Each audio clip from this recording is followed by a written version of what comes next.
আসসালামু আলাইকুম। আমি মীর নাদিম ফয়সাল আহমেদ। আমি লস ভেঞ্চারের ফাউন্ডার এবং লিড স্টার্টআপ কনসালটেন্ট। আমরা লস ভেঞ্চারের মাধ্যমে startup, business, idea, soft skill এই বিষয়গুলোর উপর প্রতিদিন আলোচনা করছি এবং আপনাদের সাথে সেগুলো শেয়ার করছি। আমাদের এই লস ভেঞ্চারের মাধ্যমে আমরা স্টার্টআপ এবং বিজনেস কনসালটেন্সি করে থাকি এবং কিভাবে স্টার্টআপ, বিজনেস শুরু করতে হয় সে সম্পর্কিত পরামর্শ আপনাদেরকে আমরা দিয়ে থাকি। আমরা লস ভেঞ্চারের মাধ্যমে অনেক স্টার্টআপ, বিজনেস ওনারকে আমরা পরামর্শ দিয়েছি যে আসলে একটি স্টার্টআপ বা বিজনেস যদি একটি গাইডলাইন ফলো করে শুরু করে তাহলে দেখা যায় যে সেই স্টার্টআপ বা বিজনেসটি সঠিকভাবে সামনের দিকে এগিয়ে গিয়েছে। লস ভেঞ্চারের একটি ইউটিউব চ্যানেল আছে, সেখানে আমরা প্রতিদিন স্টার্টআপ, বিজনেস, আইডিয়া এবং সফট স্কিল এই কয়েকটি বিষয়ের উপরে আমরা লেসন ভিডিওগুলো তৈরি করে সেখানে আপলোড দেই। অবশ্যই আমাদের এই চ্যানেলটি সাবস্ক্রাইব করে রাখবেন, তাহলে আপনাদের সেই ভিডিওগুলো পেতে খুব সহজেই সুবিধা হবে। আজ আমরা লস ভেঞ্চারের পক্ষ থেকে যে বিষয়টি নিয়ে আলোচনা করব সেটি হচ্ছে অ্যাকুমুলেটেড লস বা সঞ্চিত ক্ষতি বলতে আমরা কি বুঝি সেটি নিয়ে আজ আমি কথা বলবো। এটি একটি বিজনেস ইন্টেলিজেন্স মূলক কোশ্চেন। এর সম্পূর্ণ কনসালটেন্সিটি আমাদের ইউটিউব চ্যানেলে দেয়া থাকবে। আমরা প্রতিদিন এই স্টার্টআপ, বিজনেস এবং সফট স্কিল এগুলো নিয়ে আমরা গবেষণা করছি এবং সেই অনুযায়ী যে সকল প্রশ্নের উত্তরগুলো আমরা পাচ্ছি সেগুলো আপনাদের সাথে আমরা শেয়ার করছি এবং সেগুলো আমরা পুঙ্খানুপুঙ্খ বিশ্লেষণ করছি এবং প্রতিদিন আমরা স্টার্টআপ নিয়ে রিসার্চ করছি এবং রিসার্চের ফলে প্রাপ্ত যে আমাদের ডাটা সেগুলো আমরা আপনাদের সাথে তুলে ধরছি এবং আপনাদের সাথে শেয়ার করছি। তা অ্যাকুমুলেটেড লস বা সঞ্চিত ক্ষতি এটি বলতে আমরা যেটি বুঝি সেটি হচ্ছে আপনি যে ব্যবসা করছেন সেই ব্যবসার বিগত এক বছরে যে ক্ষতিটা আপনি বহন করে চলছেন সেই ক্ষতির তা যখন আপনার ব্যালেন্স শিটে অডিট করার ফলে প্রতিফলিত হবে তার যোগফলকেই মূলত অ্যাকুমুলেটেড লস বা সঞ্চিত ক্ষতি বলা হয়ে থাকে। এই জিনিসটি যদি আমি আরেকটু সুন্দর করে গুছিয়ে বলি তাহলে আপনাদের কাছে এটি আরো ক্লিয়ার হয়ে যাবে।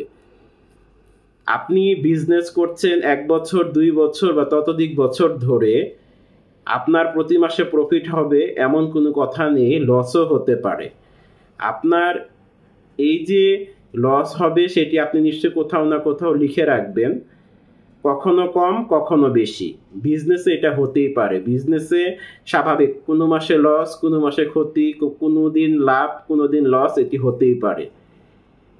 এখন এই অ্যাকুমুলেটেড লস হলো আপনার আগের বছরগুলোতে যে ক্ষতি হয়েছে, অর্থাৎ যে ক্ষতিগুলো আপনি বহন করে চলছেন এবং অডিট করার ফলে নিরীক্ষিত ব্যালেন্স শিটে সেগুলো প্রতিফলিত হয়েছে, তার যোগফলকে সঞ্চিত ক্ষতি হিসাবে উল্লেখ করা হয়ে থাকে। এই ক্ষেত্রে যে জিনিসটি বলে রাখা ভালো, আপনি বিগত বছরে যে ক্ষতিটা আপনি বহন করে চলছেন সেটি নিশ্চয়ই অডিট রিপোর্টে উল্লেখ থাকে। সেটির ব্যালেন্স শিটে যখন প্রতিফলিত হবে তার যোগফলকেই মূলত সঞ্চিত ক্ষতি বলা হয়ে থাকে। অ্যাকুমুলেটেড লস মানে হলো সঞ্চিত ক্ষতি, অর্থাৎ 1 বছরে আপনার যে ক্ষতিগুলো জমা হয়েছে তাই বোঝানো হয় একত্রে। অর্থাৎ 1 বছরে যেই ক্ষতিগুলো আপনার জমা হয়েছে, বিজনেসই হোক বা স্টার্টআপই হোক, সেগুলোকে একত্রেই এখানে অ্যাকুমুলেটেড লস বলা হয়ে থাকে। এই কাজটি সাধারণত করে থাকে যে সিএ ফার্মগুলো থাকে, তারা এই জিনিসটা করতে সাহায্য করে থাকে যে আপনার আসলে সঞ্চিত ক্ষতি বা অ্যাকুমুলেটেড লস কত ছিল। ধরুন, আমি যদি এখন একটি উদাহরণ দিয়ে বলি, ধরুন আপনি একটি ব্যবসা শুরু করলেন, 3 বছর হলো। প্রথম 3 বছর আপনি ব্যবসা শিখলেন এবং তখন হয়তো আপনার লোকসান হতেও পারে। আমি ধরে নিলাম লোকসান হলো, যেটা ব্যালেন্স শিটে প্রতিফলিত হবে। প্রকৃতপক্ষে এই ক্ষতিগুলো শেয়ার হোল্ডার দ্বারা ঢোকানো মূলধনের বিপরীতে সমন্বয় করা হবে। ব্যবসায় যদি পর্যাপ্ত মুনাফা অর্জন না করলো কিন্তু লভ্যাংশ প্রদান করা হলো, তবে এটি ব্যবসার ব্যালেন্স শিটের ইকুইটি হ্রাস করে তখন। অর্থাৎ এখানে বোঝানো হয়েছে ব্যবসা যখন আপনি পর্যাপ্ত মুনাফা অর্জন না করে লভ্যাংশ প্রদান করবেন, তখন এটি ব্যবসার ব্যালেন্স শিটে ইকুইটি হ্রাস করে ফেলবে। তা আমাদের এই যে আমরা বললাম যে অ্যাকুমুলেটেড লস হচ্ছে আপনি যে ক্ষতিটা বহন করে চলছেন সেটির প্রাপ্ত যোগফল বিগত বছরে, যেটা ব্যালেন্স শিটে প্রতিফলিত হবে, সেটিকে মূলত অ্যাকুমুলেটেড লস বলা হয়ে থাকে।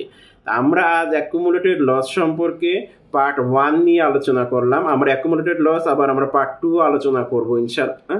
আমরা কিছুটা হলেও আপনাদেরকে অ্যাকুমুলেটেড লস সম্পর্কে ধারণা দিতে পেরেছি। আশা করব আপনারা আমাদের এই অ্যাকুমুলেটেড লস সম্পর্কে কিছুটা হলেও বুঝতে পেরেছেন। আমরা পরবর্তী ভিডিওতে আরেকটু বিস্তারিত আলোচনা করব। তাহলে আপনারা ভালো থাকুন, সুস্থ থাকুন এবং লস ভেঞ্চারের সাথে থাকুন। আমরা লস ভেঞ্চারের মাধ্যমে স্টার্ট আপ এবং বিজনেস কনসালটেন্সি করে থাকি। আসসালামু আলাইকুম।